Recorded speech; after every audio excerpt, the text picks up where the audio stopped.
They told me to be grateful, but what have they done for me? And opposites to the table, gaslight to flip it around on me. I can change the future as the time pass, and press a piece, but still don't acknowledge. I'm convinced they're jealous of what I have. I don't consent. Hello and welcome to the David and Nino podcast. I'm your host David. Hey, I'm Nino. And that was our artist Arthur Dunn with his latest hit, Grateful. Make sure everybody continue to support him. And I'd like to say shout out to his manager Clint. Keep producing that good music. Nino, how's Nino's 2 cents been going? Brother, it's been going. It's a total blessing. I'm just going to keep working. And thank you to all my people and my audience that send me those interesting topics so I can hopefully give y'all what y'all want. Well, that's good to hear. And we have a topic that came in to Nino's 2 cents and also came in to USA Podcast. Mm-hmm. And me and Nino decided that we need to bring this up and talk to open it up to all our audience and viewers and see what they have to say about this. And it's a caller who called in from California, and her name is Deshawn. And she have a problem she's dealing with her child. And her child has been living with her ever since the child was born. And she spoiled the child, and she make no she don't apologize for doing that. But now we have a problem. She said after her child come home from college, the attitude had changed. She started acting, the child started acting different and started acting disrespectful. She had no idea why, because she never raised a child that way. Now, she is a single mother. Now, the problem is this. The child has now started using drugs and has started to doing a lot of things that she'd never done before, like stealing, lying to her mother, staying out all night, not working, and being very disrespectful. It had gotten to the point now that she's using some drugs that's making her hallucinate and become a danger to herself. But now at 21 years of age, she's grown. And she don't know what to do about this. She think that maybe because she babied her for so long that she don't know how to survive on her own. But the problem is now is that she has become a danger to herself out there. She says that she's getting reports from stores saying that she's shoplifting. She's calling the police on herself at times. So now what I guess what she wants us to figure out is how do you have an interdiction with a child that's not trying to listen?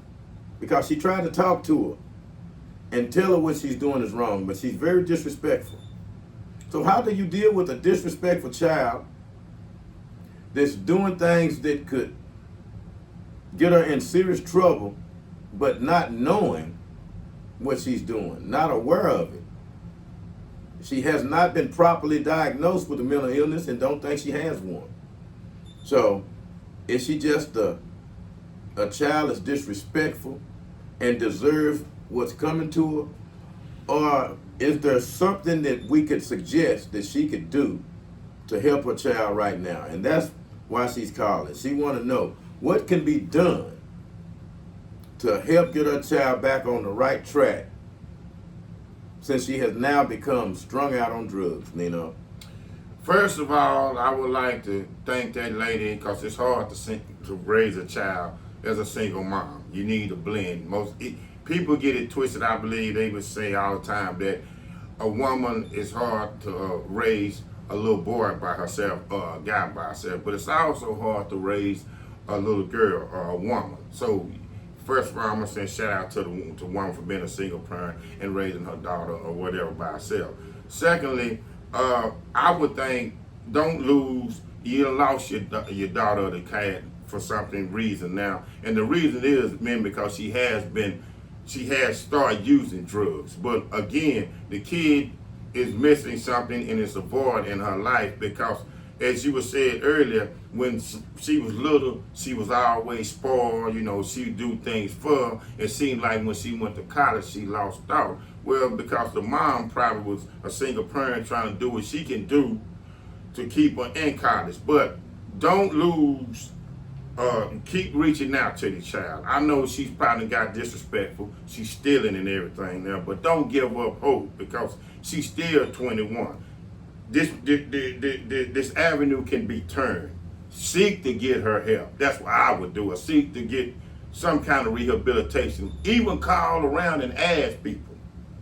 Well, what I suggest, and what Nino's saying is true. She needs some type of help. And when people don't want to get help, you have to find a way to get them help against their will. Mm-hmm. And one suggestion that I would like to suggest is look into trying to get what they call a mental health warrant on your daughter.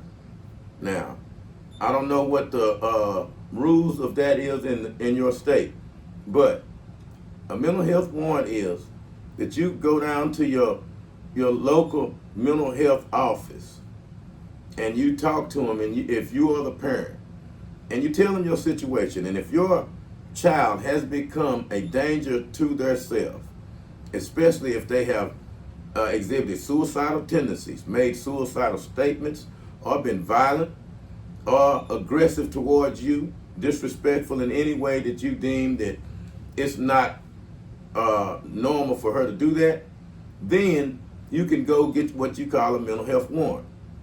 And when you get a mental health warrant, is that they will, you have to swear to it through a judge after you go do the paperwork, because the judge have to okay the mental health warrant.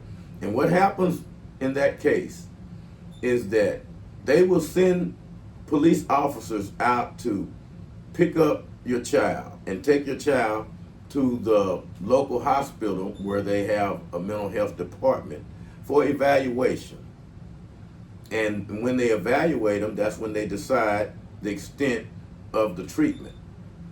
A lot of times they know that the person don't think they need the treatment, and that's why you have to have a mental health warrant. And what happens is, and this is key, and this is what keep a person from putting a mental health warrant on a person that don't deserve it. When you put a mental health warrant on that person, when that person is picked up, when they're brought down to the hospital, they are examined by a professional within the first hour to determine if they are truly, do they truly need hospital to be inpatient. Now, at that point, doing an evaluation, if they determine that the person does not need mental care, that person will be let go. That keeps a person from putting a false mental health warrant on a person. But that you saying Dave? Yeah. So in other words, are they totally mentally having a problem, not playing games, or just using that to try to hide behind the actual drug problem they have? And, I get it what you're saying, yeah, because of course the evaluation and the doctors are smart, and they're going to be able to read through any little kind of game or kind of scam that to say the culprit or the child is trying to, impersonate or trying to fakely put out front for it. Yeah, that makes sense. Yeah. That makes sense, right, right. And also that the person putting the mental health warrant does not have ulterior motives. Right. You see, he could be mad at your child for whatever reason and lie on your child and say, hey, the child did this or that, and when the child didn't. So when the professional talk to the child and they can see that it may have been just a dispute between a parent and a child and not nothing that rises to the extent of being a mental issue, they will let the child go because they see this child is not having mental issues at this point. Now remember, the key to the mental health warrant is that the child have to exhibit suicidal tendencies. He can't just be an angry child. He'd have to be doing something that endangers himself or someone else's. And that what makes it a mental health emergency. And that's when they will come pick them up. They will not come just for disagreements, because you have the right to disagree with your parents. Oh yeah, because I see you saying too, David, because now you're not only being a danger to your community or society, you actually been a danger to yourself. Yes. Right, right. And suicidal tendency, yeah, that makes sense. Yes. Yeah, that makes sense 100%. Also, if I can say, people, parents, don't lose sleep over this. Give your child tough love the other way. I believe so many parents become enablers, and they're thinking, well, I know my child has a problem and I don't want to hurt them this way, but by you prolonging it, you're hurting them more. Yes, and we see that a lot of times. When you see those types of problems, you have to start early. When you notice something different in their behavior, you have to note that and keep an eye on it, because that is the prelude to something more.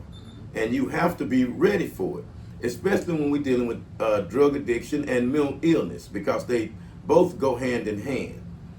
A lot of people who have mental illness, a lot of it stems from drug abuse, but a lot of it stems from traumatic events that may have happened in their life, or some of it is hereditary. But whatever it is, it needs to be diagnosed. Because me and Nino, we had a caller who called in before. We had talked about that one incident where a mother child has been arrested for the murder of a Uber driver. Now, the child was exhibiting mental illnesses basically for the last 5 to 7 years, I would say. Yet the mother overlooked the signs, and when they was there in plain sight. So what had ended up happening, because this child had a mental illness, which I would say is psychosis, because the child was hearing voices. So the child, according to reports, because this is they have not had the trial yet, but the kid is in jail facing capital murder. The child called the Uber driver some kind of way and supposedly shot the Uber driver. Now, the point I'm getting at is, now that the child is in jail, he has no idea of why he's there. He don't recall doing that, because if those voices, when people have mental illness and they hear voices, that is the person that is doing these deeds, Nina. And also, by that time, well, yeah, because he hadn't been diagnosed, so I was just finna say, so it was no medication that he was under at that time, which goes back to see how you can move too lately. You have to do it early, like David said, in the prelude, because sometimes it can be too late. And now this young kid not only has taken the life of an Uber driver, but he's waking up and thinking what's really happening, what's going on, and basically his life is done. I mean, it is done. And of course my heart goes out to the Uber driver, the kid, and his mother. But that shows you again, you have to have affirmative action. When you see these signs coming, people, don't be naive to it. You can't, because it will make you just as guilty as the person is once they do the act. You have to watch, especially if they're your child, and you got to, just like Nino said, you got to do tough love. You know, nobody want to see their child locked up or authorities come taking their child away, but you would rather see that than see them truly locked up and not know why they're there. You know, another incident and the statistics bear this out, that a lot of time when people commit crimes, they be high on some type of drugs, and a lot of them have mental illnesses. Now, the ones that be high on drugs, a lot of times they find out afterwards they had mental illnesses, and they was hiding them through the drug use. That is why, as a parent, and that's why I'm glad, Deshaun, you called in, and because now that it's opened up for everybody who's having this type of problem with their children. And I noticed Deshaun said that the problem started when her daughter came home from college. And in college is a lot of times where our children are exposed to different things, including drug use. Yes, that's the biggest, how can I say, wide open spread of drugs, because a lot of times kids are in college, they want to join in and fit in with the groups, because a lot of times these groups or these sororities or just whatever they in, they're just trying to join in and they do a lot of drugs. A lot of drugs are not good, and as David said too, a lot with the mental with the mental health that they are dealing with that they know they didn't have. A lot of times that certain drug does nothing but just trigger them, and then now they are just, the problem is exposed. And people really today, you got to be careful of what drugs you're using too, because there's so many crazy combinations, and we're not going to even mention fentanyl, So this, man, this drug use and mental health does go hand in hand. It does go hand in hand. Mm-hmm. It does go hand in hand. And we had a question that just came in and said that I'm dealing with the same type of situation with my daughter. She have cursed me out, have fought me, and I don't know what to do either. I called the police, but when the police came, I didn't tell her that she hit me because I did not want her to go to jail. But I am still dealing with the same problem. No, you have to keep it straight up 100%. You can't feel like that you're doing them an injustice by hiding things. You got to tell them what's the problem, as far as the police, as far as the therapist, as far as anybody to help them, because all you doing is taking a minimum problem and then it's going to maximize. Well, let's think about this, Nino, and I can understand what Sherry said, and thank you for that question. Do you want to escalate it to bringing the police involved? And because I can see where she was going with that. Once the police become involved in that, it becomes domestic violence, and now it takes it away from mental illness to a police matter, to where now your child may be charged with domestic violence. And that is a Class C misdemeanor, I believe, but it's almost like a felony where it keeps you from getting a job.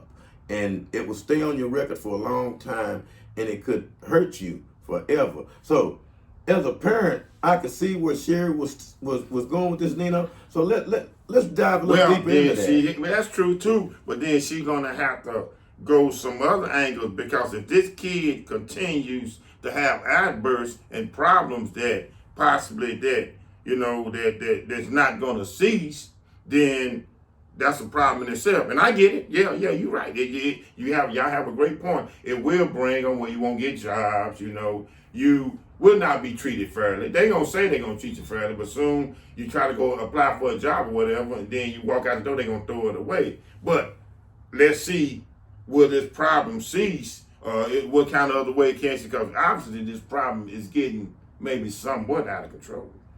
Well, and I can see where now the line blowing up. We got a caller saying, in our community, we don't trust the police. If they come in, it will make the matters worse. You may end up getting your child a case, a charge that he didn't deserve, that could ruin his life. So what do you do then? Well, can you call hotlines or something like that? Because I agree with you. Yeah, the police. No, the police is terrible, especially if we talking about African Americans. Let's be point blank. If we talking about African Americans, the police always are never going to just look at it as a fair handshake anyway. But it has to be something, if this problems get out of hand, that this lady can lean on trust, because obviously she cannot solve the problem by herself as far as dealing with her child.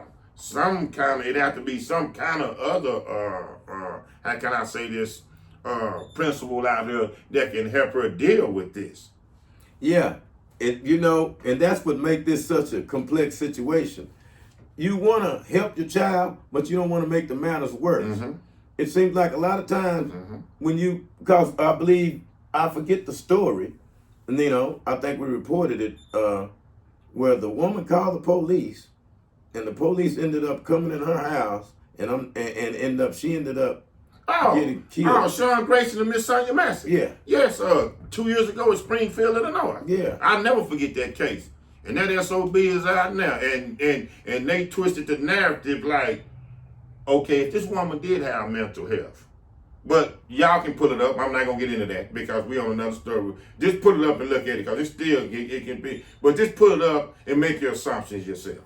Well, but that brings us to, by the police being our avenue for help, and you don't trust them, then what other avenue you have? And now, because we are actually trying to find a way to help Deshaun, and now we see Sherry is having the same problem with her child. What do you do to help get your child some help without ruining the rest of their life? You know, when you get the police involved, because one of the things I know that Deshaun said too also, that her daughter gets violent with her. And she could have called the police a bunch of times but didn't. And I could see from what she said, had she did that, her child would be part of the penal system right now. Well, let me ask this, David. Do you think possibly, since, again, the police is very problematic when it comes to us again, but do you try to move away as the parent and the child and get her in a whole different environment or a community, you know?